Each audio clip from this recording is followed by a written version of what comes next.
Well, ladies and gentlemen, it's Sunday Night Live at Material Issues. Can you believe it? It's episode number 243 of this show.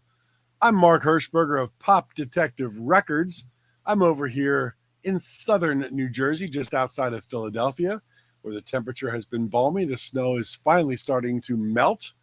My doggies and I have been enjoying many walks today.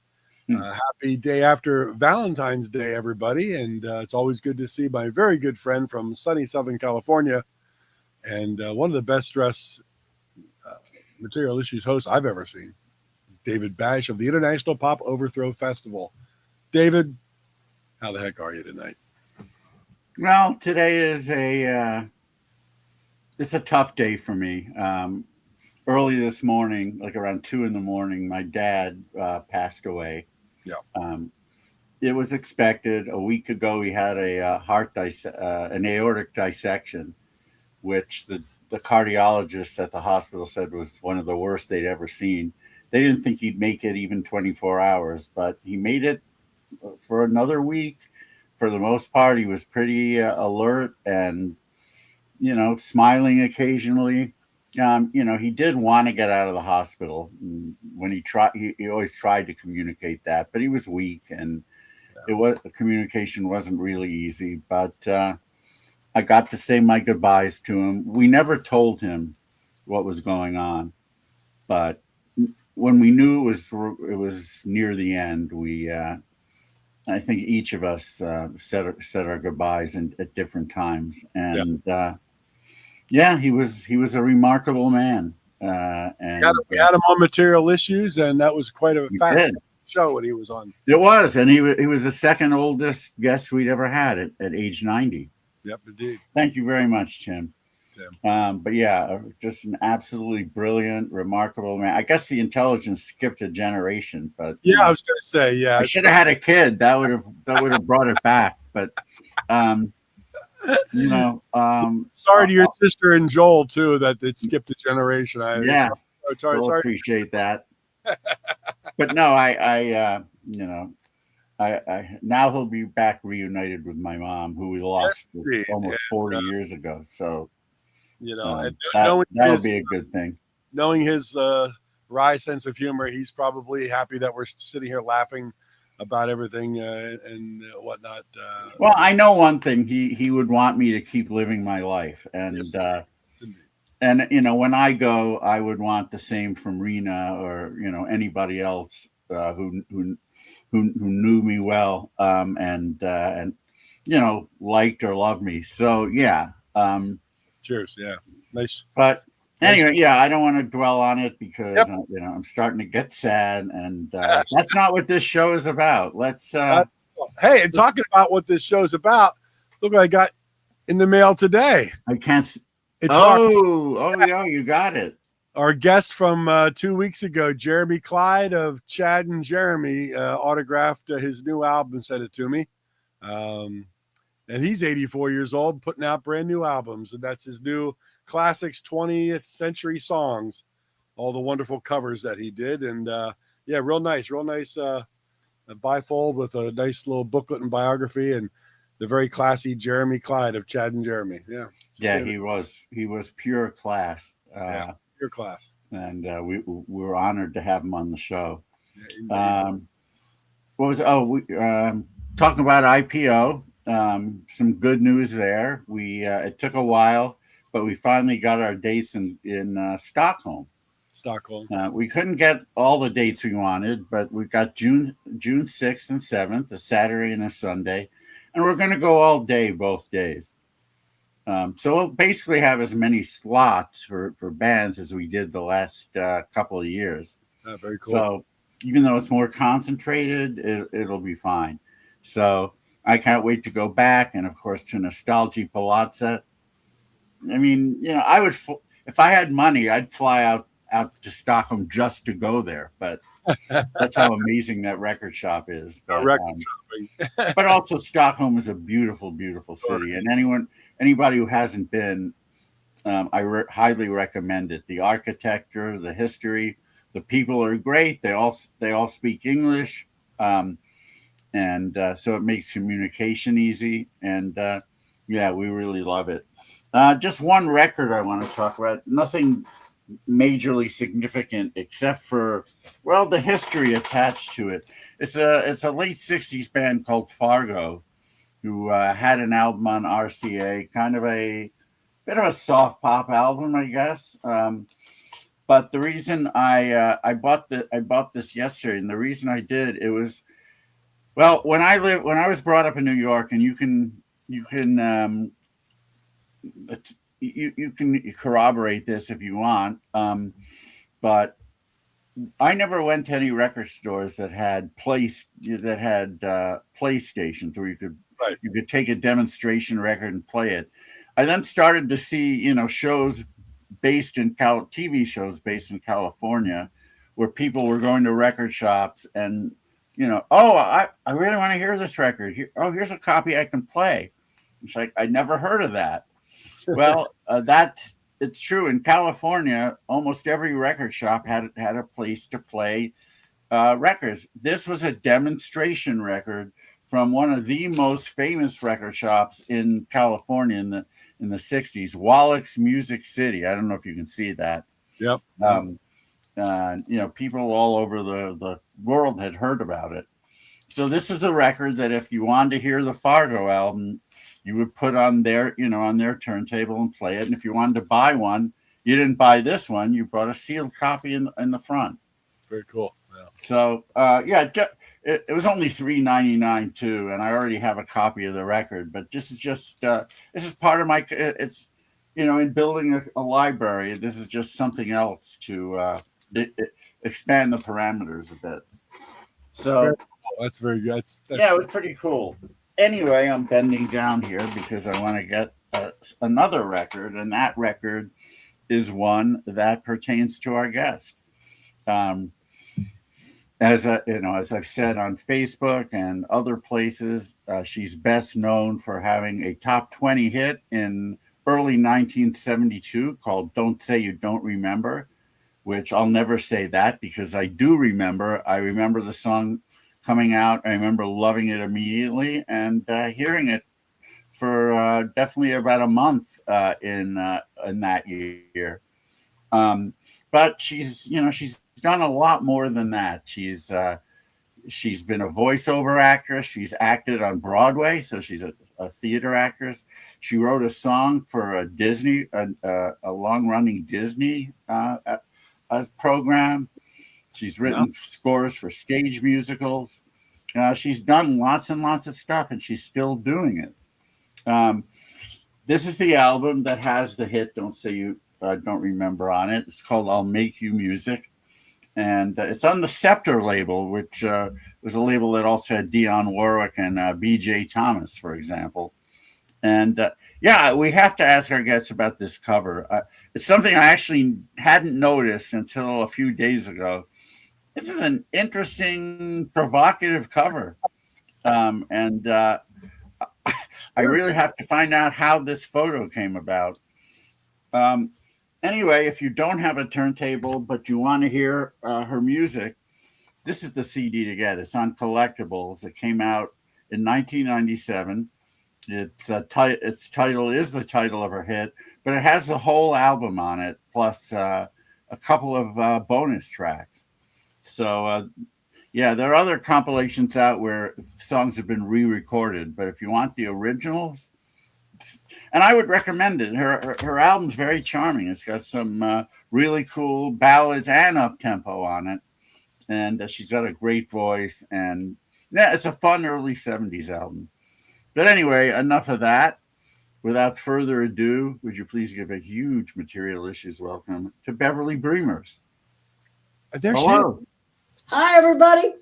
Good to see you, Mark and David. It's my Great pleasure. to see you. I actually met you, Beverly. You won't remember, of course, but probably around 1996, 97, you did a guest appearance at a swap meet in Buena Park, California. Oh, yeah. Oh, you remember that? Wow. Oh, did you freeze? I remember the swap.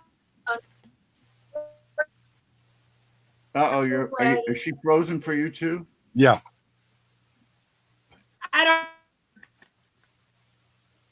Oh boy. Come on, Beverly. I don't know if you can hear me or not, but you just froze a little bit with the internet. More than a little bit, and which is odd because when we spoke with her before the show, that there was not even one glitch.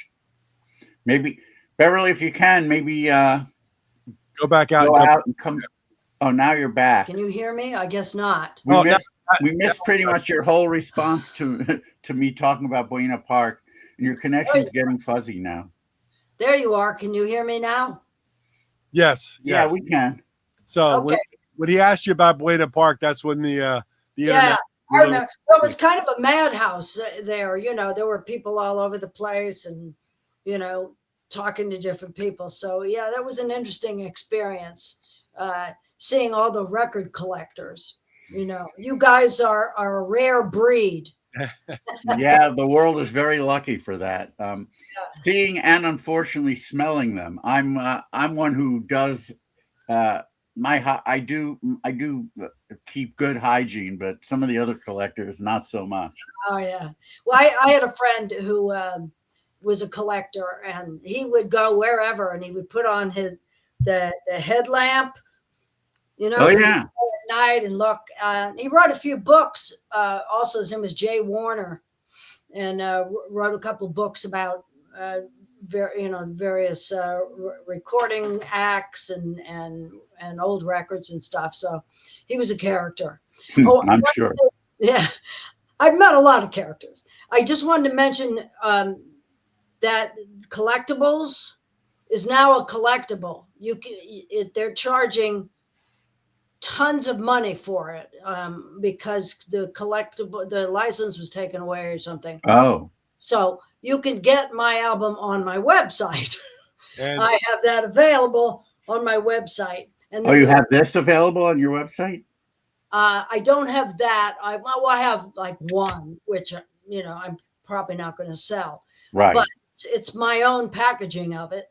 Oh. But it's my own release of it. So I do have that, as well as several other CDs. So just so you know, there's also a guy on eBay that's selling 2 volumes of probably everything that I've ever recorded, including demos. Wow.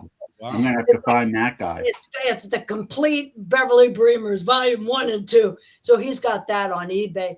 So my recordings are available. So just so you know. Well, that's good to know. right at the bottom, BeverlyBremers.com. Yep, Beverly. Yeah, you don't want to pay $80 on eBay for the. Well, fortunately, I bought it when it came out. It was probably about $10, so I was lucky there. Yeah. Speaking of covers, this is the cover of your album. I'll Make You Music. Well, that's only half the cover. You have to open it. All right, so we're going to get kind of a centerfold here. There we go. Yeah, so just like the sheet music that you're showing on the screen now, that's actually the album. So now, how did this cover come about? Because if you look at it, it's fairly provocative. It was just an accidental shot. I had a photo shoot, and you know how photographers use strobe lights, so they can just go, at that time in my life, I loved having my picture taken. So I would just do different poses and stuff. And I had several outfits. That outfit was what I wore in Hair, which I was in at the time on Broadway. So that was that shirt was actually what I wore every night.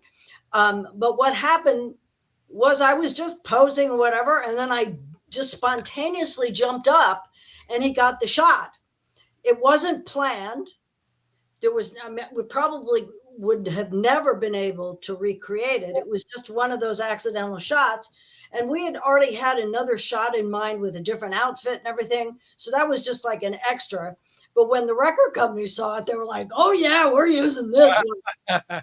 Yeah. And you were good with it? Yeah. Yeah. Well, it's kind of my personality anyway, which is, I think, why I jumped up. The blouse just happened to jump up with me. Mostly. Yeah. But, you know, as I said, didn't show anything. So as far as I was concerned, sure, okay. And they go, let's do full length. Let's fold it out. So there's a, you know, a fold and everything. So how old were you here in this photo? 21. 21. Yeah. So, Yeah. So you were. I mean, you were an adult, and you know, they weren't taking advantage of somebody, you know, a minor. Oh yeah. Yeah, if I'd been younger, it might have been a little different, you know. Yeah, exactly. So, it's a great photo. We were just, as I say, it was just an accident. Well, let's rewind a bit. Where did you grow up? Where were you a youngster? Oh, I think you froze again. Yes, you did. Yeah, you might have froze again, Beverly. We'll wait till you get back, or go out and come back in again. Oh, okay. I was going to say I'll keep talking if you can hear me. Now we can. Yeah. Okay. So I was born in Chicago, and then when we were 3, we moved to St. Louis. So I lived in St. Louis till I was 10, and then we moved to a suburb of New York, right along the Hudson. And so that was basically. Wait, which suburb? Because I grew up in Poughkeepsie. Oh, no, I wasn't that far up. I was in Dobbs Ferry. Oh, okay. Yeah. Okay. So the commuter train ran parallel to the Hudson. So there were a lot of professionals, of course, who lived in the surrounding area anyway. So I just, I'd always was more interested in acting. I went to dramatic, took a lot of classes from the time I was 8, even when I was in St. Louis, and went to the Academy of Dramatic Arts in New York when I was 14. And around that time, you know, I just noodled around. What the big breakthrough in my singing career, interestingly enough, was a local Kiwanis Club talent show they had at my school. And I had written a comedy sketch. I thought it was hilarious, and I was going to, and I was entering that. And my very good friend was a good dancer, and I wanted her to enter, but she said, I'm not going to do it unless you do something by yourself, you know, otherwise, you know, so it was sort of on a dare. So I went home, and my mother was a writer, and she was at the time writing some sketch with parody lyrics to a song called Hey, Look Me Over. Oh, okay. I saw the sheet music sitting there, and I was like, oh, I know that song. So I did the talent show singing Hey, Look Me Over. Unbeknownst to anybody, including my parents, I had this huge voice. I was 12, okay? Hey, look me over. And all of a sudden, everybody was like, what? And much to my surprise, also, my sketch did not win, but I did. That was back in the day when you could still win, and they didn't just give awards to everybody. Right. Participation awards, to everybody. No, just they actually had first place. So once that happened, I did an all-county show, and you're probably, David, I guess, will remember the Ted Mack Amateur Hour. Oh, yeah. Well, Ted Mack actually lived in Westchester County. But anyway, one of his scouts saw me in the all-county, and so on my 13th birthday, I was on Ted Mack Amateur Hour. So that sort of started it, and then somehow or other, I don't even remember the circumstances. There were several people who lived in the area, and one guy said, I know somebody that has a record company. So I made my first record when I was 14. That was released on a small label called Pickwick, which was known for many years for doing like sound-alike musics. But this guy, Terry Phillips, was a songwriter, singer, and he wrote a song for me and produced it and whatever. And so I did that, and I also sang at Palisades Amusement Park like all the time. Where a dime buys the most. So I met all the DJs, and I was singing to other people's records most of the time, which was pretty funny. But that gave me my experience. And then I signed it with RCA, and I did several records with them. So I had all this recording career going, and then on weekends, I would do little local mini American Bandstand type shows around the country. My father was in advertising. He loved it. So he managed me, and, he went with me, and so I got to perform with just all kinds of people. And it was great. And in the meantime, I was doing commercials and a few local plays and stuff like that. And so, it was all gearing up to what would become my career, which I hadn't, the acting had been the main thing in my mind initially, but of course singing is acting. So there's really no difference. Singing is more complex, actually, because you have notes and rhythm. So then eventually what happened was I made a deal with my parents that, and rather than go to college, because the guy at NYU, when I auditioned, said, "What are you doing here? You have this great resume." And I'm like, "Tell my parents this." So I made a deal with them, and I said, "Give me a year, and if I haven't, made a dent, then, I'll go to college." And 6 months later, I was on Broadway in Hair. Wow. I just, the show was perfect for me in every way. And so I did that. And then I went on to, in the original cast of another show called The Me Nobody Knows, which unfortunately wasn't publicized enough, but it did run off Broadway, then moved to Broadway for a year. It was nominated for 6 Tony Awards. And you may know, maybe you interviewed one of the other cast members, Irene Cara. No, we haven't. Well, you'll never will now, because unfortunately she's passed. Right. Yeah. But she was 12 years old. Oh, and actually, I think she was 11. And it was her second Broadway show already. She was a veteran, very talented girl. A lot of very talented kids. We were all kids in this show. Wonderful score. If you ever run across it, The Me Nobody Knows, excellent score. And people keep talking about reviving it. And maybe sometime they will. I don't know. And then what's the difference? Besides location, of course, what's the difference between Broadway and off Broadway? I don't think I've ever known. Exactly what it says. Broadway is literally off the street.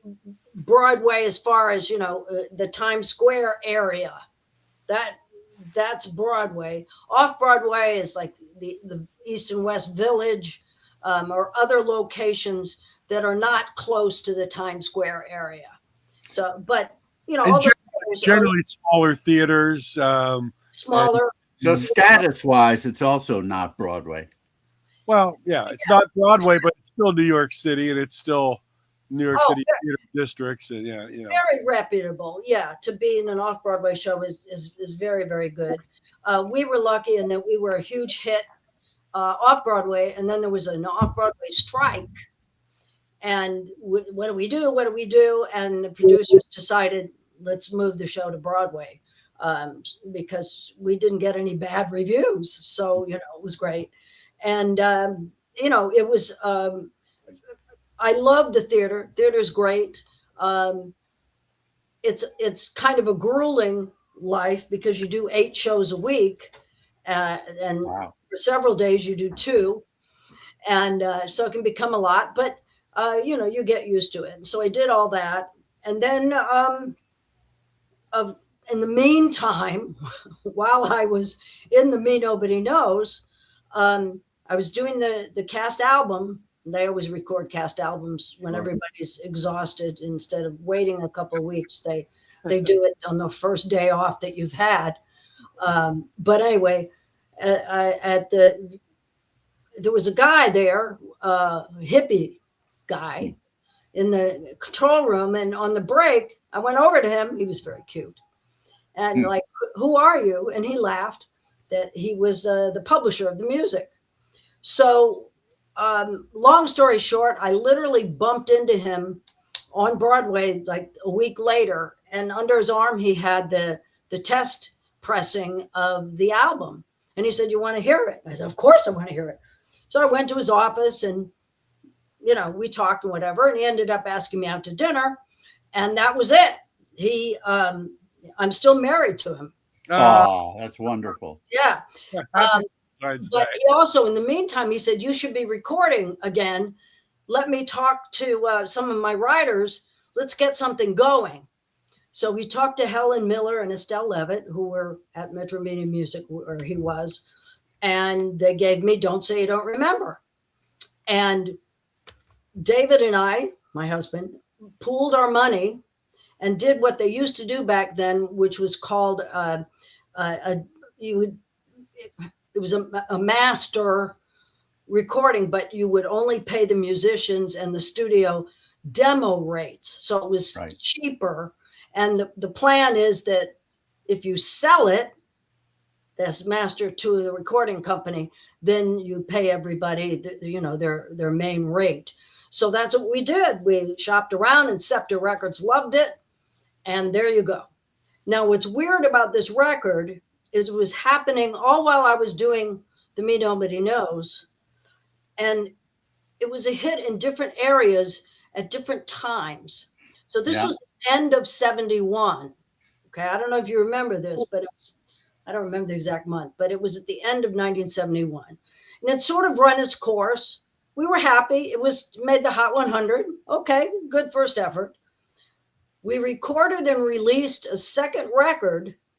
And the week that we did that, some DJ in San Jose started playing it, and the record took off. Everybody suddenly went crazy over it. That's how it happened back then. It was wonderful. It was weird. So they pulled the new record, and the funny thing is they never did release it again. I always wondered. I should have asked why they never did. But anyway, they re-released it, and in some areas like Buffalo, it was a hit twice.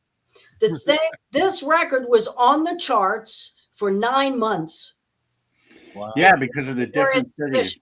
It was just the weirdest thing. And radio people will still say to me, like, oh my, this record, wow, weird is that, And my station was WABC in New York. And ABC was one of the last stations. That's why I call it 1972, because they were playing it. They were playing it in February and March. Right. Well, what people don't know is the two coasts, LA and New York, they wait until it's a hit everywhere else, and then they start playing it. And then they play it like every half hour till you're sick of it. But I knew I had a hit finally when I heard it on WABC. I'm like, oh, okay, I guess I got a hit now because I'm hearing it to death. So that's what happened. But because it didn't take off at the same time, I kept doing the Broadway shows. I never toured. I didn't do anything like that. Finally, at one point, Dick Clark kept bugging me to do American Bandstand. So finally I said, well, okay, but I got to leave the show for a few days. So if you can get me another show, I'll do it. That was how crazy it was back then. And so I did the dating game. Oh, I saw the YouTube video where you sang in the beginning of the dating game. It was before I married my husband, so it was legit. But I never went out on the date. And it was the first time that show. We said we'd like to sing a little bit of "Don't Say It, Remember" on it, so we did. It was the first time they'd ever done that. So it took them a really long time to get the camera shots because they just weren't used to filming something like that. But that's what I did. I did American Bandstand. Dick Clark was a doll. Had a great time doing that. And I kind of, after that trip, decided I should live in California. So shortly after that, I got married that year. And then shortly after that, all the Broadway shows were closing. It was kind of I was in the last performance of Hair on Broadway. Quite an experience, which I wish they could have filmed, but they didn't. A lot of very talented people came and went in that show, that's for sure. Not only on Broadway, but of course, internationally. So I said to my husband, well, let's move to California. So we did. And shortly after that, I got a phone call from the director of the Rocky Horror Show that was playing at the Roxy with Tim Curry. And they said, we'd like you to be in the show. The actress playing Janet is leaving. And I had just seen the show. So I was like, okay. So Tim Curry left at that point to go shoot the movie. But a very good friend of mine named Paul Jabara, who I'd already done Hair with, he was in the original cast of Hair, he had taken over the role. So it was a really easy transition. I went in and did that show for quite a long time at the Roxy. So that was a really fun experience. And along with that, as you mentioned, I've done some songwriting. And I've always done voiceovers. I started doing voiceovers when I was 15, doing all of that, and some plays here and there. Of course, Mousercise was a really fun experience. Kind of a series of events that led me to the publisher at Disney, and he said, "We have this exercise album coming out, and we need a theme song." Okay. And I thought about it, and then he actually called and said, "Do you have it yet?" And I was like, "Oh, I thought you asked other people." No, I just wanted you to write it. Oh, okay. So that night I banged out a couple versions of it. I drove over to the Disney lot and left it with the guard because it was like 2:00 in the morning. By the time I was finished, I just did a little piano voice demo and called the next day, and it was like, "Yeah, we love the second version. We want to do it." So there was Mousercise. Little did I know, not only was it, it started on a record and then cassette and then CD, but in the meantime, it went on the Disney Channel as a show, and it was on there for 12 years. Wow. It was the theme song of the Mousercise show besides the recording. So eventually the recording went platinum. And, so I have the gold record for Don't Say I Don't Remember, and I have the platinum record for Mousercise, a song that, no one will ever cover. Yeah, no, you're going to go down in history as being the woman that wrote and sang Mousercise. Well, that's what I'm afraid of. I'm afraid that'll be on my tombstone. She wrote Mousercise. You have to put quotes on your tombstone that says Mousercise. They'll also put on your tombstone, you said, "California is the place I ought to be." So you loaded up the truck and you moved, Beverly. Yes. Yes. I love the whole Mousercise side of things. My youngest daughter works for Disney in Orlando. So I was mentioning, she has no idea of the history of Mousercise, so she had to look into it, which was very cool. Yeah. But it was that was a fun, kind of crazy experience. And so, I wrote up some other specialty material for Disney after that they did at various parks, mainly Disneyland. And I think maybe they might have done it in Orlando. I don't know. I don't remember. But I've been doing all sorts of things. And then I was in a show called Menopause the Musical that's been pretty much all over the world. It's a fun show that's all parody lyrics to well-known songs from the 60s and 70s. Oh. And, I ran in LA for a year. So more than a year. I was in it for a year. But it's all over. I think it's still in Las Vegas at the Hilton. Oh, wow. And a very funny show. It's spoof. It's basically about what happens as you age.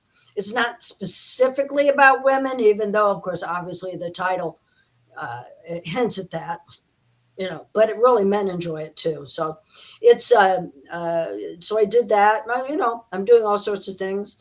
I'm now in Atlanta. Oh. I moved here about 6 years ago, just before the pandemic, which actually turned out the best decision because my daughter had moved here and had a baby. Well, he was a toddler, when we moved here. And it worked out that I could help take care of him, during the pandemic. So it was great. My feeling was I have one daughter and one grandson. I wanted to be near them. And I do so much online because I do teach singing and voiceover. And voiceovers is all from home studios and everything. So I figured, I can live anywhere. And if I do concerts, which I do once in a while, there again, I just get on a plane and go, So that's what we did. And I'm here in Atlanta, and Atlanta has now become the new Hollywood. So I've started to do some more acting, which I did when I was in LA too. I was in a variety of TV shows, mainly TV movies. And I just did one. Well, I can't talk about it much, but because it's not out yet, but it's a Netflix movie that that Adam Sandler is the producer and star of. Oh, And nice. he came over to me several times and told me I was hilarious. Oh, So- that's wonderful. I'll take that. I was like, okay, all right. So yeah, so I enjoy everything in the arts. Yeah. It's something that I love doing. I'm hoping if I can find the time to write a few more songs and do another CD. The CDs that I have out now, some are older ones like my album, but then I also have one of my originals. So I have a little bit of everything. And and I did also write 5 musicals because I love the theater so much. The main one is a Christmas musical. It's an expanded version of the short story Gift of the Magi by O. Henry. Oh yeah, sure. Yeah.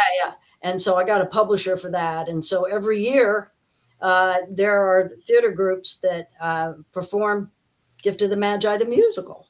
So, I have that going on too. So a little bit of everything. I like to stay busy. We can see, yeah.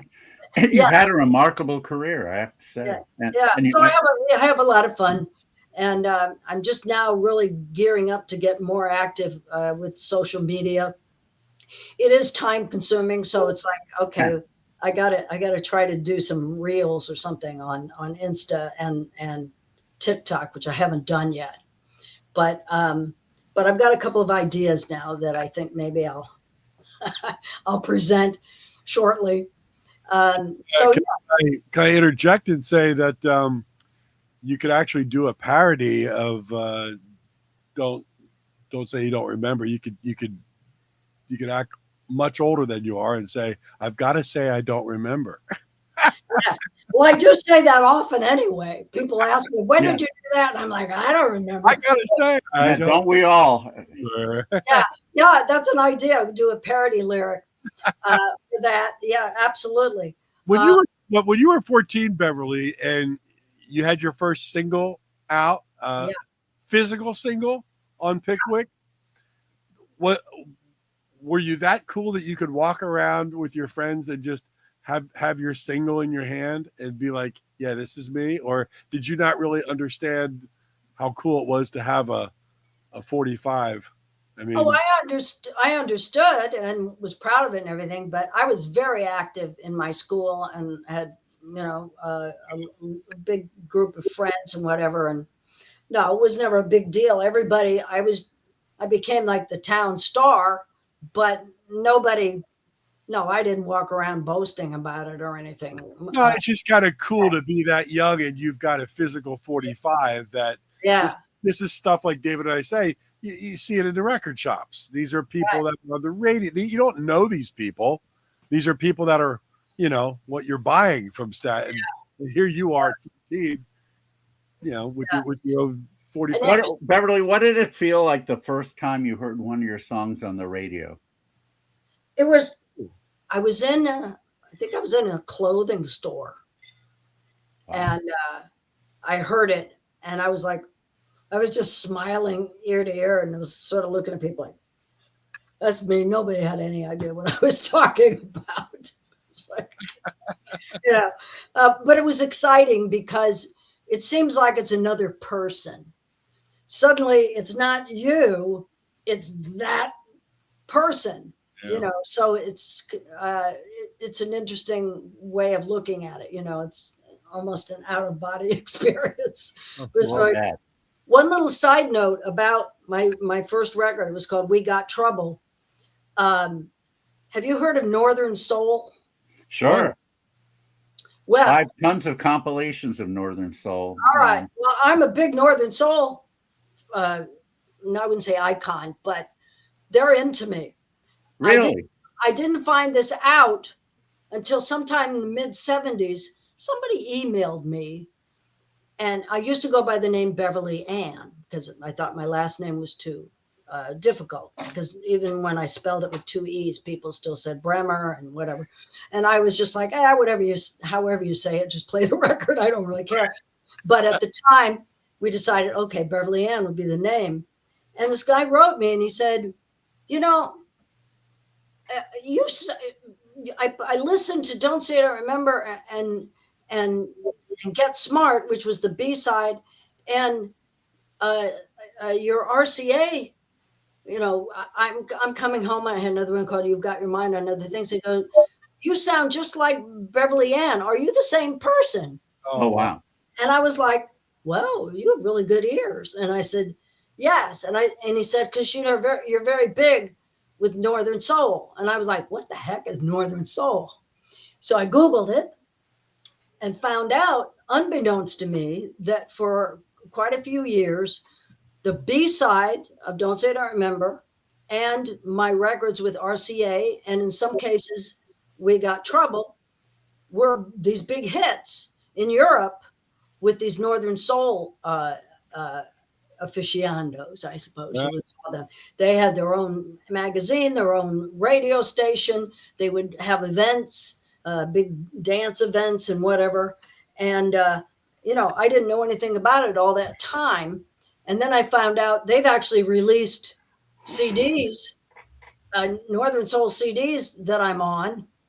Let me know which one. Let me know which ones, because I may have them. I'd love to hear it surrounded by some of the other Northern Soul stuff. Yeah. Okay. Yeah. So the We Got Trouble was more recent. I actually told them about it because it was on Pickwick. They mainly knew about the RCA ones. I didn't even know, but RCA had actually released themselves those recordings to them. Didn't tell me.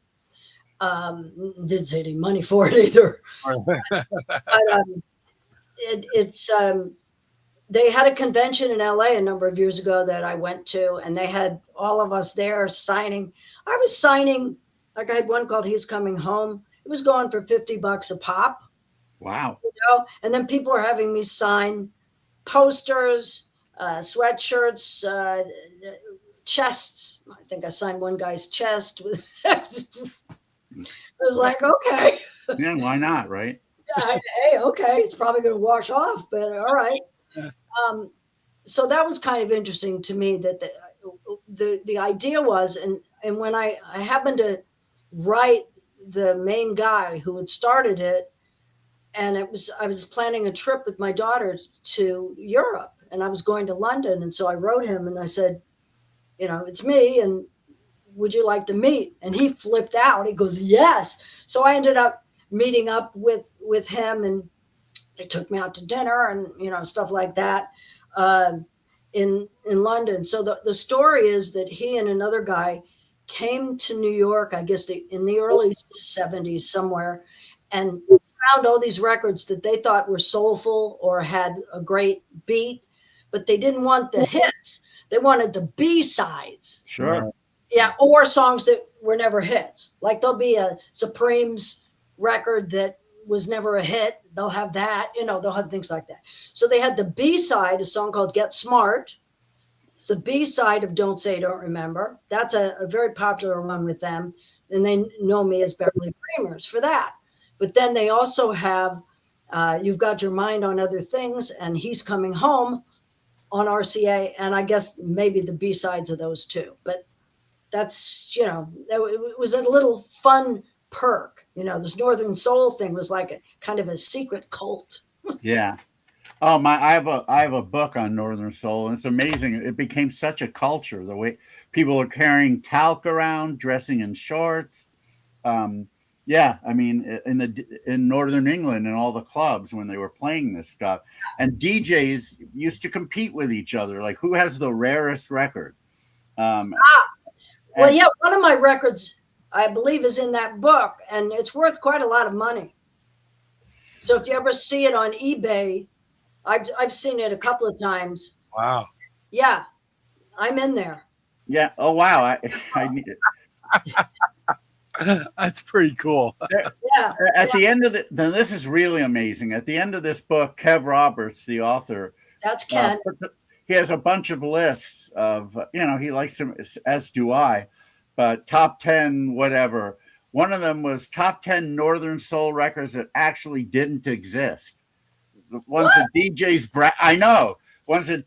bragged about, but never played because they didn't happen. It was just part of the competition. That's crazy, right? Yeah. And But, speaking of singing things, Beverly, I do have a picture here that I saw online. I wanted to ask you about this 45. I'll pop it up right here. I just the music on Brute, which I don't know where Brute Productions was that part of Pickwick or no, that was just Scepter on here. Oh, Scepter Records. That's right. Well, no, it was a cooperative effort. Brute was owned by Fabergé. It's a wow. Oh yeah. Okay. Perfume cologne. Yeah. What they did was they came out with a fragrance called Music. Oh. And they wanted to do a cross promotion. Love to have a bottle of that. So they had me put on a little music. It was like so. And another song, so one was put on a little music, and the other was I just need some music. And it was basically a promotional one. They would give them away at retail stores, in the perfume department, trying to sell it. So, but, they had to license it from Scepter. So, we did that. And they just took one of the pictures. That's one of the pictures of the same photo session as my album. If you notice, I'm wearing the same outfit. Is it? Wow. Okay. Yeah, cool. Okay. We were looking at that picture saying that barefoot, stars on the pants. Very right. That was same one. Very Flower Child. Yeah. Yeah. Well, yeah, I was in hair at the time. There you go. Yeah. So, so we had all those pictures in various outfits and poses, of course, from that. So yeah, that was a promotional record, cool. Not for sale. But the people who have it have been selling it on eBay. You go on eBay, there's like lots of stuff you can get. That's great. Yeah. Beverly, do you mind if I play the hit for people who are watching who don't know it? I'd love to, of course. Well, I could hear this song, as many times as time in the day. All right, so so we've got Beverly Bremer's biggest hit, "Don't Say You Don't Remember," 1971/1972 on Scepter Records, here on Material Issues.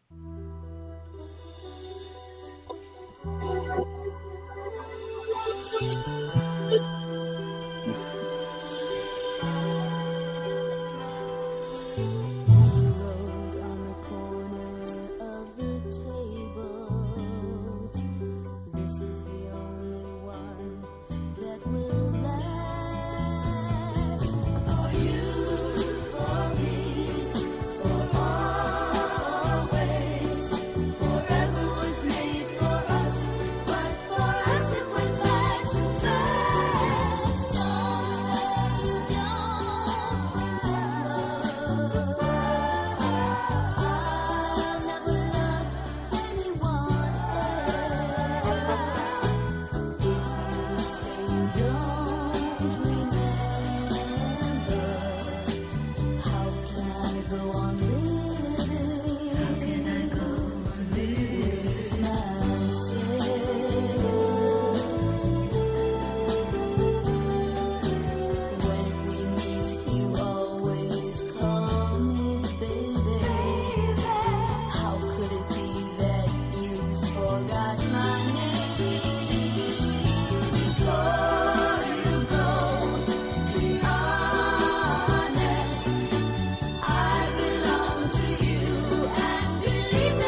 I have to say something, and you've probably heard this before because oops, let me stop this. I'm sorry.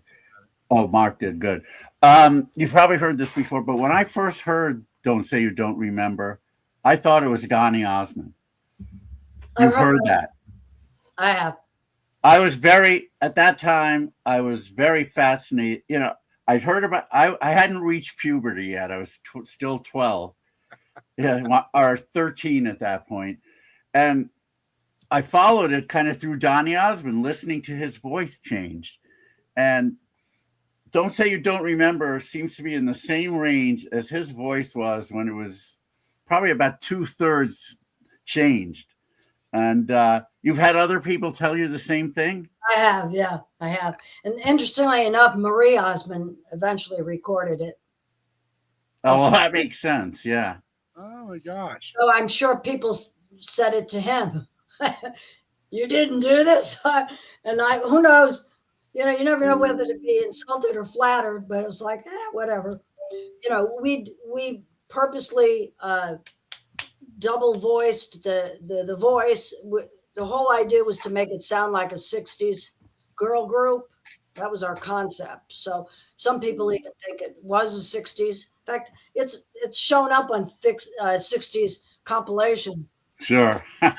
You know, they've never checked the date or whatever. So, yeah, it was, you know, I heard Donny Osmond. What can I say? I don't. Oh, it just happens. It's no insult. I mean, yeah.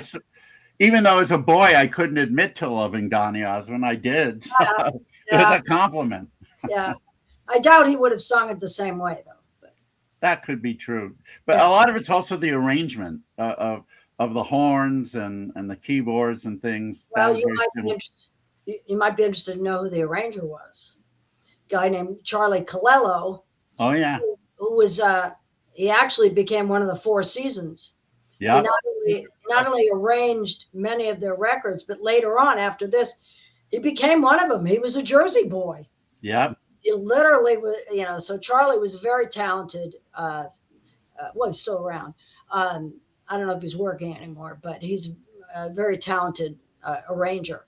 So he did that. And then later on, I did some records for Columbia, which / CBS after Scepter bit the dust. And he arranged one of my recordings there called "What I Did for Love," which was from Chorus Line. Right. So I had that out on CBS as well as a couple of others that I did with Jimmy Bowen, who you may know is a country icon producer. Okay. So I worked with I worked with a Motown producer too. They had me doing all sorts of different things. Because my second record, "We're Free," went country besides pop.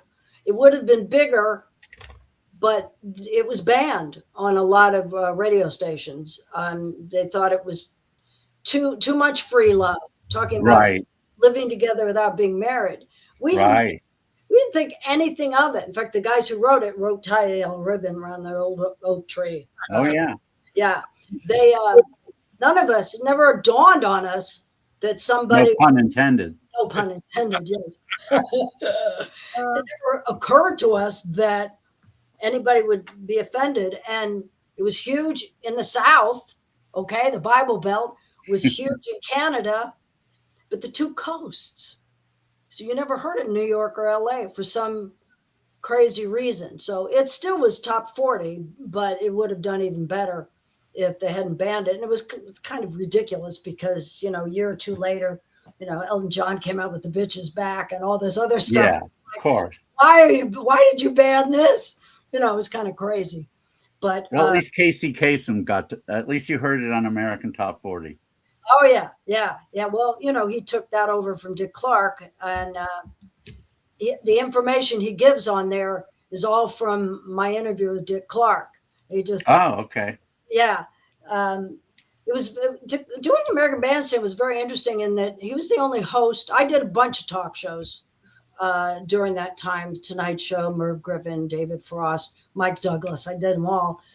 But American Bandstand, he would have like a little party in the green room before the show with wine and cheese. So you would meet not only the other performers on the show, but Dick, and he would come, and his wife would be there. And I think when I was there, he had a little girl, and so you got to know him before you did the show.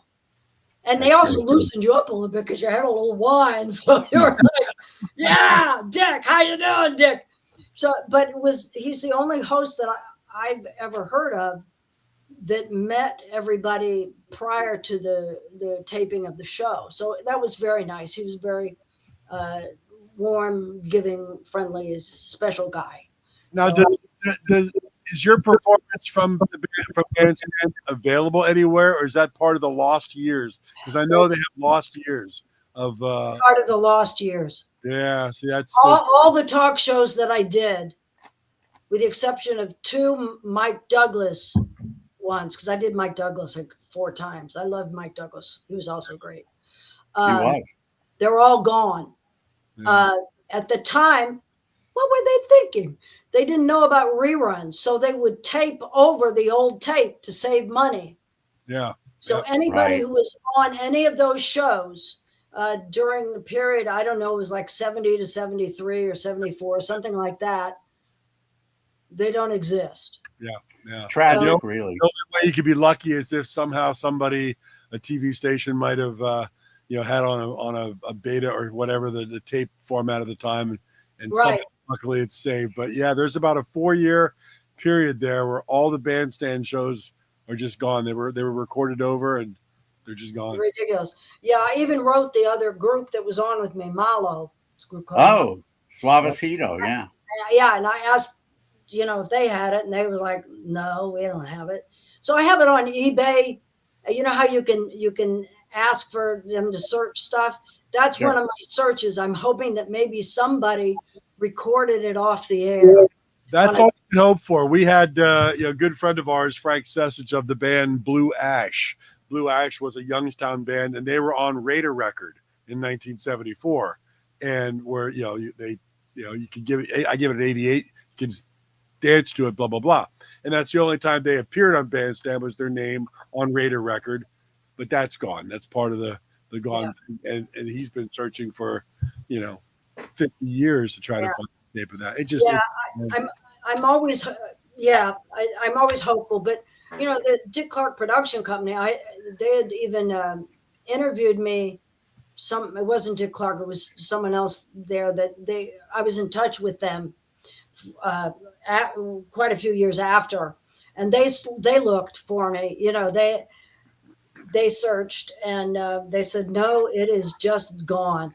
I have been successful in the past. There was a TV show that I did that as acting, and I didn't have it, and I put it on eBay, and somebody on VHS had recorded it, and I bought it right away. And then the production company pulled it because, of course, it was a copyright infringement. But I did get a copy of it. It wasn't great. It was a very grainy copy. But so I keep thinking maybe somebody did that with either. You don't know. It could. No, it's certainly possible. That happens all the time. Yeah. So I do all those searches. eBay's great that way. I just have all those searches, and they'll send me stuff that's really not related. But but my album. I mean, you can get my album in any form on eBay if you want the record. But as I said, by the way, that picture you were showing, the best of that's the CD that I have on my website. That's one of my favorite pictures of you. It's absolutely gorgeous. That was a few years after Don't Say I Don't Remember. But that's beautiful. Thank you. So that's my album and some extras. I think I have the Northern Soul ones on there also. Oh, wow. So they're all on my website. We're gonna have to check. I'm gonna have to check that out. But speaking of Northern Soul, I wanted to play "Get Smart Girl" if that's okay. Oh, sure. Also on the album, B-side of "Don't Say You Don't Remember," definitely showing another side of Beverly Bremers. So here we go with "Get Smart Girl" on Material Issues.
Yeah, I mean, that has Northern Soul written all over it. Oh, man. How can you not be happy listening to music like that? I mean, Pretty geez, happy, it's especially those crazy horn lines. I was going to ask about those. Well, That's Charlie Colello. You know. Oh yeah, yeah. man. That's what year was that? What year was that track? Do you remember? It was the same. 72, I guess. 71, 72. Yeah. Same. I mean, that's right. That's right in that. I mean, that wheel, that sound, is right. Yeah, it was the same session as. Yeah. Well, no, it wasn't actually. We did it after we recorded "Don't Say Don't Remember." We went back in, but it was around the same period of time, a couple of months after I recorded "Don't Say Don't Remember," because I'm really a rock singer, but that and that's kind of what I did on Broadway, but that's recording wise because of "Don't Say Don't Remember." It became a little bit more easy listening. Although I did big ballads too, Yeah. Well, the album is chock full of all that sound. So every side of you. Yeah. I like to do a little bit of everything, which confuses people sometimes. But yeah. Now, Beverly, what did you say? Do you still go out these days and sing live and part of any like package deals? I could see you showing up on a cruise ship with 3 or 4. I would love to. I haven't yet been able to make the right contacts to do that. Yeah. There is an oldies show that I did several times. That was in Jackson, Mississippi. Mississippi, was it? Yeah. And it was done by the radio owner, and he would have all these different acts on. So I've worked with many of these oldies acts because we'd each do like 5 songs each. Right, and then I usually end up doing duets with various people. And it was great. So, I've been doing those oldies concerts. Unfortunately, once the pandemic hit, that stopped it for a while. And then he passed away, and his son didn't want to continue doing it, which was too bad because it was a blast. And the audiences were great. And they did meet and greet. You'd sign autographs and take selfies and do all sorts of stuff like that. So I got to work with a lot of really fun people. So I'm looking, I love performing live. It sounds to me you need to go to Northern England and be touring around the northern soul shows. Yeah. You know what? I should probably. They don't really pay you though. See. Well, yeah, I mean, but that's the problem, Yeah. When I saw Ken Roberts, I believe I asked him, oh, hey, do you have any concerts? And he's like, no. And you just sort of come and sing a cappella. And it's like, well, I can't make the trip to Europe without some sort of compensation, So, yeah, unfortunately, no one's ever put together that. You would think that they would try to do like an oldies touring company or something like that, because that old, Beverly. I'm not calling you oldies here, but we are going back to the early 70s, and part of why David and I love to do this Material Issues is to archive the stories of so many people and artists and groups and bands that we love from the 60s and 70s, because time is taking its toll on a lot of us, and many of us are not around, or many of those are not around, and we've lost, I don't know, in the 5 years we've done this, 243 episodes, I think we've lost six or seven people have been on our show, and it's before time runs out, it'd be nice for people to get out and play and be heard and seen, and it's and then not everybody can do it either, because there are some people that have health issues. Sure. Yeah. Present them with well, I must say, I was thinking of the Turtles until recently. They kept doing up until, well, one of them had to drop out, but they did the Happy Together tour. Yeah. And the one guy, I think it was Mark Volman, he would come out in a wheelchair. Yeah. Sing from the chair, and he was still hilarious. And but there were a lot of artists on there that you know, I think Chuck Negron, who recently passed, Yep. he had to have oxygen backstage. He would take oxygen and then he would come on stage, sing like a star, and then go back with the oxygen. And so, unfortunately, there are some people, once they hit certainly 70 years old, but even some younger, there's health issues. So, you know, I feel fortunate that I'm in good health, knock on wood. So, you know, I want to get out there and do it. And there are some other artists there too that you know, it's a great privilege for anybody to see the artists, even if they can't hit all the notes. You know, it's still good to see them. Absolutely.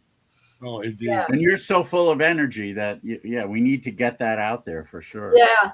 Well, if you know anybody booking any concerts or whatever, you know, you know, every now and then I come across people like that. So believe me, if I do, I will. You'll be the first to know.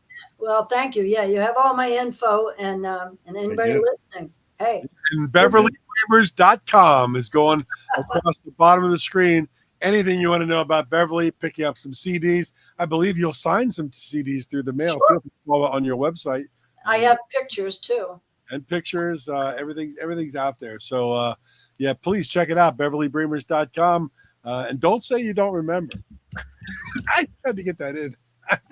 Beverly, it's been an absolute pleasure having you on the show. Thank you. I had a blast. Yes. I mean, when I was listening, back in 1972, when I was hearing Don't Say You Don't Remember, I never would have conceived of something like this. So thank you thank you for adding just another wonderful chapter to my life. I'm really grateful.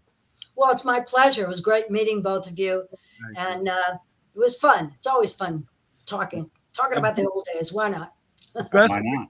Best wishes to you, and we sincerely do hope you record some new music in the near future. Do some swinging Northern soul, and let's have a resurgence. Yeah. Thank you so much, Beverly. Have a great rest of your holiday weekend, Valentine's with your husband. All these many years, and we appreciate you being on Material Issues. Have a great night. Absolutely. Take care, Beverly. My pleasure. Take care. Bye-bye. Oh, that was fun, and I learned a lot. I mean, she's quite the Renaissance woman, and also, in preparing for the show, I pulled out the album and heard, all these different tracks. Yeah. She didn't need us. No, that's true. Well, nobody needs us. Yeah. We're like the AC outlet for somebody to plug into. Yeah, it really was. She's one of those artists where, as we talked, I was like, what's that song again? And then when I heard it, I remembered the song. But then you really don't know the breadth of everything else she did after that song. No, and, just amazing body of work, and she's still going strong. So still full of energy. She could do it.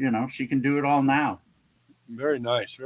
Yeah, loved it. Very, very good. Very good, my friend. But that was a lot of fun. And another Sunday Night Live on Material Issues. That was 243 episodes. And I always say, if you haven't subscribed or you haven't told people about it, materialissues.com. It's rolling across the bottom. Check it out there. You can check out all 243 episodes in the archives. It's on YouTube. It's under the live tab. You'll see them all. We just had tons of great guests, including Beverly Bremers tonight. Absolutely. And we got stuff coming up in the near future. We do have stuff coming up next week. And I'll just preface this by saying a few days ago, Thursday night, I was at a Grammy Museum event. Fortunately, living out here, it's not too hard to get to. And it was an event celebrating the new release of this box set called the Beach Boys' We Gotta Groove, the Brother Studio Years. And on it, you've got the entire Beach Boys Love You album, which is really adored by so many Beach Boys fans. I mean, there's some people who really don't get what it was about, but those who do, they just find it so charming, endearing. And yeah, it was part of the Brian's Back campaign. And he wrote or co-wrote just about everything on here. So the box set contains that. It also contains tracks from what would have been their follow-up album called Adult Child.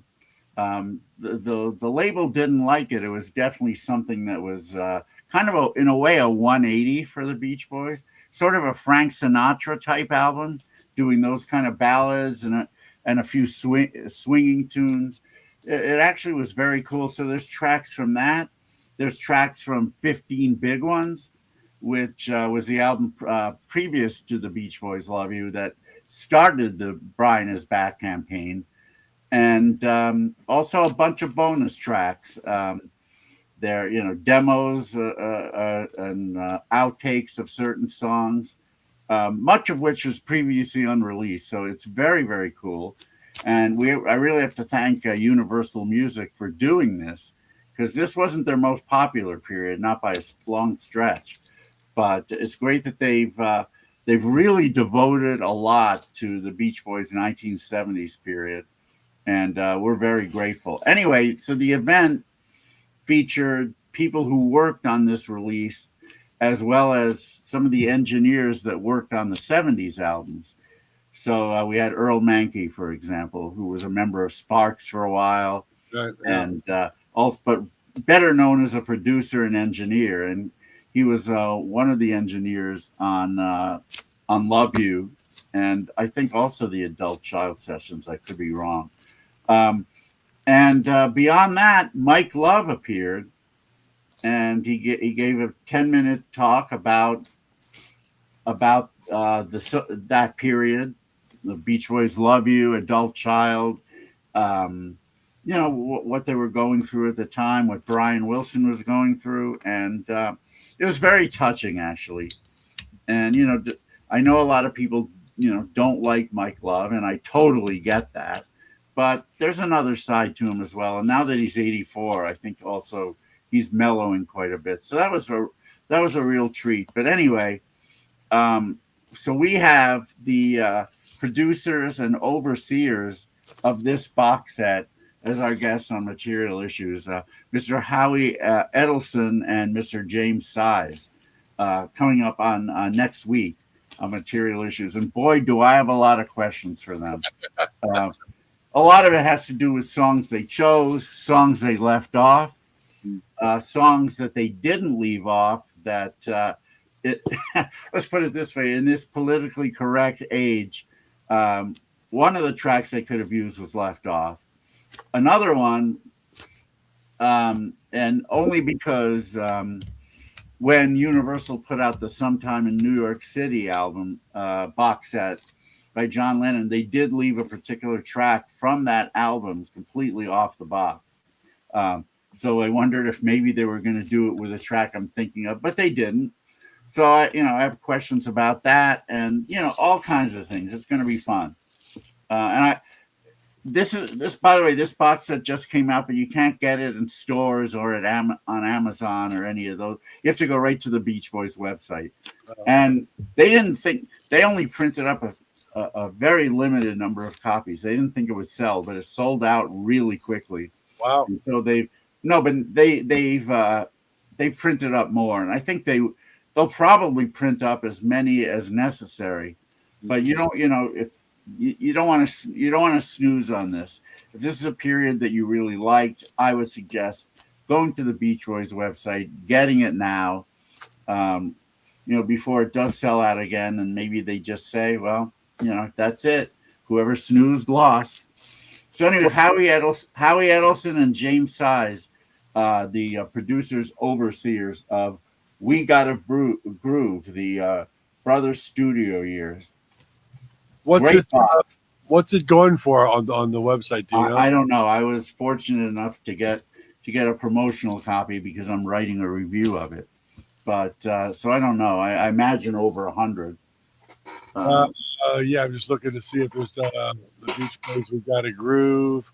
Doesn't really say the cost here, but I didn't go right to the website. But here, Beach Boys official store. What's it? I don't even see it here yet. This is, by the way, this is a CD and LP box. Okay, 120, $125 for the CD and LP box. It's not too bad. There will be a CD standalone version, but coming out in Japan only at this point. Oh, okay. So you'll have, if you buy that, you're gonna have to pay extra for shipping probably, and who knows what that'll go for.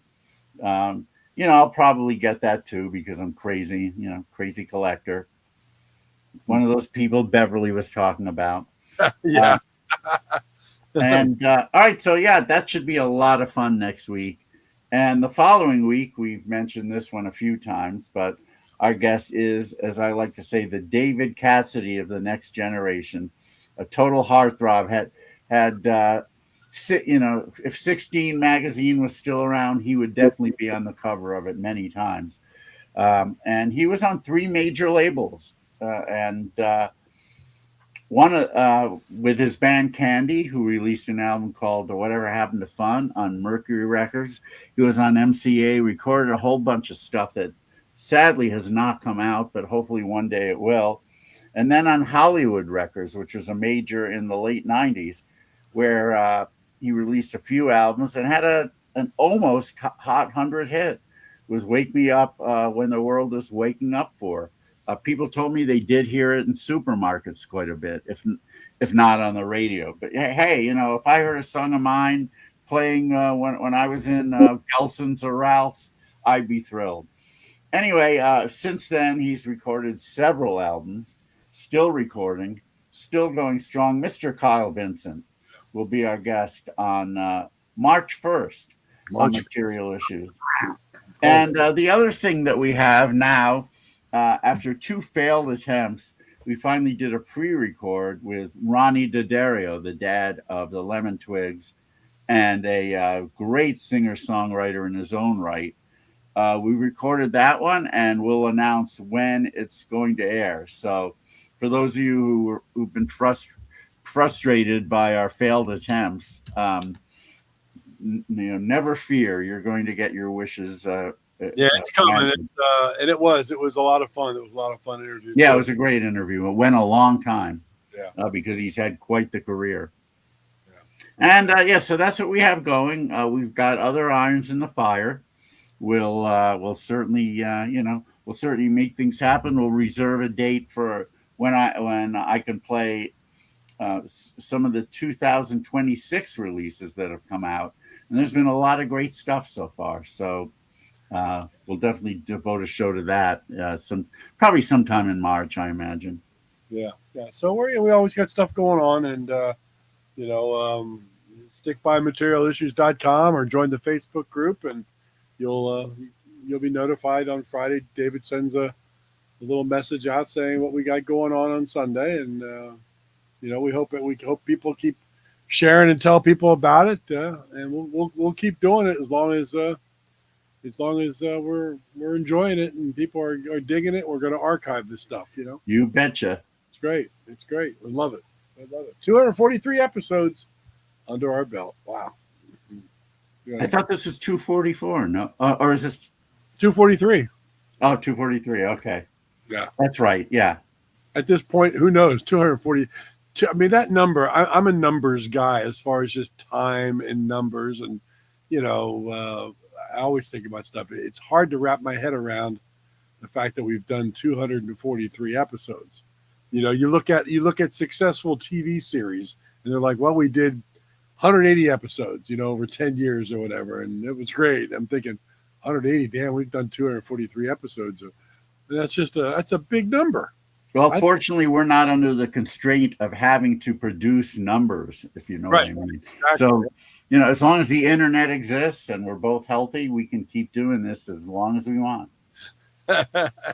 Yeah, right. And we're coming up to my favorite number, actually, 252. I don't know why. I love the symmetry of it. I love that it goes into 7 for whatever reason. What is it? 36 times 7. So it's 6 squared times 7. For whatever reason, I love that number. So we'll be up. I don't know who our guest will be, but we'll get there. We'll have a mathematician on the show to talk about. There you go. We'll get Stephen Hawking's ghost to be on the show. Well, David, again, we started the show off with best wishes for you and your family. Thank you. I know this is a challenging week coming up with everything, and but just know that everybody is thinking about you and your family. Thank you very much. I posted a tribute to my dad on Facebook this morning, and I've received lots of wonderful comments from people. So if you made a comment, I really want to thank you very much. Well, hang in there with your family, and I know Rena will help and take care of you especially. So she will. I mean, it hasn't entirely hit me yet. I don't know what kind of. Thank you, Tim. I don't know what kind of weird feelings are going to emerge and when. I mean, one of the tougher things is sometimes they emerge without notice, and sometimes at inappropriate times. And you don't want it to be at an inappropriate time because it could cause you to say something you'll regret to somebody. And so I really hope I kind of hope I'm alone when. If and when that happens, so that I can deal with it on my own and get through it. But I'm as prepared as I can be for that kind of thing. So we'll just keep going on with my life. I had no thoughts about canceling Material Issues today. I know my dad. One of the things my dad always wanted for me is to be productive, and even when my mom passed. My dad didn't, he took a few days off of work, but he got back pretty quickly. I mean, he just lost his wife, and he got back to work fairly quickly because he didn't want to sit there and wallow in it. He wanted to get back to living. Sure. Yeah. That's that's just the thing. The people who pass are not bothered by their passing. It's only the people who, as far as we know, yeah. As far as we know, but it's only us that have to keep going on, and that's exactly what we all do. We keep going on because all of us only have a limited time on this darn merry-go-round. And the best tribute to your dad, to my mom, to everyone, is to live your life as well as they would hope you would. And yeah, I mean, everyone handles things differently. Some people will just. They'll grieve for the next 3 or 4 weeks or more, but I'm just not that type. And I know my dad would never want me to do that. He'd be the first to tell me, get your ass out of bed. Well, he wouldn't use those words exactly, but he'd say, get out of bed and, be productive. That's exactly how he would have said it. So perfect. All right, my friend. Well, what a great show. That was a lot of fun. And we'll see everybody next Sunday for a lot of Beach Boys stuff going on here. Howie Edelson and James Size, producers, overseers of the new Beach Boys box set. We Gotta Groove, the Brother Records years. It's really a great set. So if you love that period, again, I would suggest you buy it before it sells out again. And at that point they say, we're not doing anymore. So. All right. Well, happy Valentine's weekend, everybody. Happy Valentine's to you and your Valentine. Love to Thank you. Love to Ches and Audie. You're 2 Valentines for the day. Yeah. And we'll see everybody next Sunday night, 8 p.m. Eastern, 5 p.m. Pacific, right here on Material Issues. You bet. Everyone stay safe. Be well, and give a hug and kiss to your loved ones because you never know.